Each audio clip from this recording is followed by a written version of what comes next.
बड़ी अपडेट अभी आ रही है आईटीबीपी की तरफ से, नया रिक्रूटमेंट नोटिफिकेशन जारी हो गया है। शॉर्ट नोटिस आपको दिखा रहे हैं यहाँ पे, कौन कौन से पोस्ट हैं उसके बारे में बात करेंगे, कौन अप्लाई कर सकता है, क्या एज ग्रुप है, पे स्केल क्या है। तो आप भी देखिए, यदि ज्वाइन करना चाहते हैं आईटीबीपी, हिमवीर बनना चाहते हैं, तो आपके लिए बड़ी अपडेट है। Recruitment for the post of sub inspector, staff nurse, ESI pharmacist, head constable, midwife, जो कि ओनली फीमेल के लिए है। अब मेल फीमेल दोनों के लिए है। ग्रुप सी, तो यहां पर देखिए ग्रुप बी है, उसमें क्या है, और ग्रुप सी क्या है। स्टाफ नर्स में टोटल 10 पोस्ट हैं। ईएसआई फार्मासिस्ट में 5 पोस्ट हैं। मिडवाइफ ओनली फीमेल के लिए है, उसमें 14 पोस्ट हैं।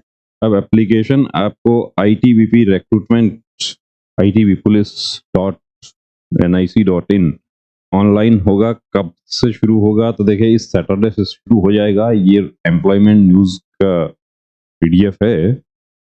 अब डेट ऑफ बर्थ कब से काउंट होगा, और एज, एजुकेशनल क्वालिफिकेशन। अब स्टाफ नर्स के लिए 21 से 30। अब SC ST OBC और एक्स सर्विसमैन जो छूट दिया गया है वो 10+2 from a recognised board, having pass the examination in general nursing and midwifery, registered with central nursing council और स्टेट नर्सिंग काउंसिल, और एक्सपीरियंस भी है जो कि वांछनीय है, यानी कि जरूरी नहीं है, लेकिन जिनके पास एक्सपीरियंस होगा उनको वरीयता दी जाएगी।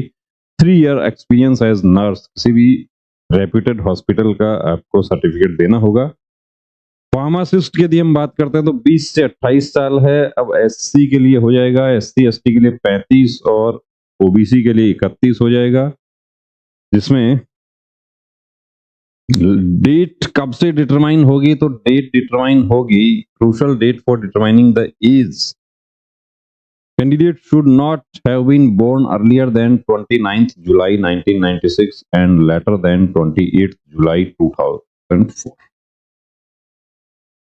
एज कब से काउंट होगा, एज काउंट होगा 28 जुलाई 2024 से, जो कि फॉर्म फिल करने का लास्ट डेट है। उस दिन तक आपके पास में एजुकेशनल क्वालिफिकेशन भी होना चाहिए, एक्सपीरियंस भी उस दिन तक होना चाहिए। फार्मासिस्ट में आपके पास डिप्लोमा इन फार्मेसी होना चाहिए, और स्टेट